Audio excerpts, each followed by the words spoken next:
কিরে নাইম শেখ? কিরে চুনগাম জাকির? চুইংগাম জাকির মানে? তোর কথা শুনে তো আমি আশ্চর্য আছি যে তোর সাহস কত বড়।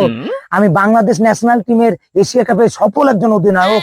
আমার অধিনায়কত্বে টি-20 একটা সিরিজ জিতলো বাংলাদেশ। রেসপেক্ট না করতে পারবি, ভাই বিলা তো সম্বোধন করতে পারিস নাকি?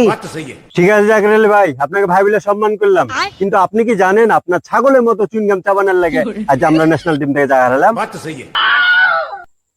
আবার চুইংগাম চাবে না? আমি তো ভেবেছিলাম তুই মাঠে ক্রিয়েটিভিটি দেখাতে পারিস না, স্ট্যাটাসে ক্রিয়েটিভিটি দেখাবি না। তুই শালা কপি তো কপি।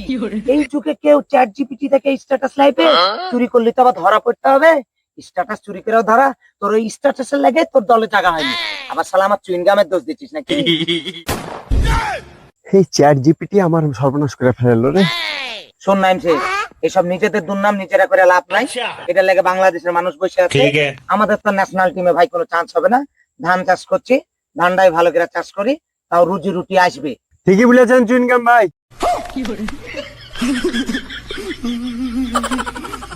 শোন নাইম শেখ, বাংলাদেশের মানুষ বলছে আমাদের দ্বারা কিচ্ছু হবে না। এই ধান চাষ করে বাংলাদেশের মানুষকে দেখিয়ে দিব আমাদের দ্বারা কি হয় আর না হয়। জাকির ভাই আপনি ঠিক বলেছেন।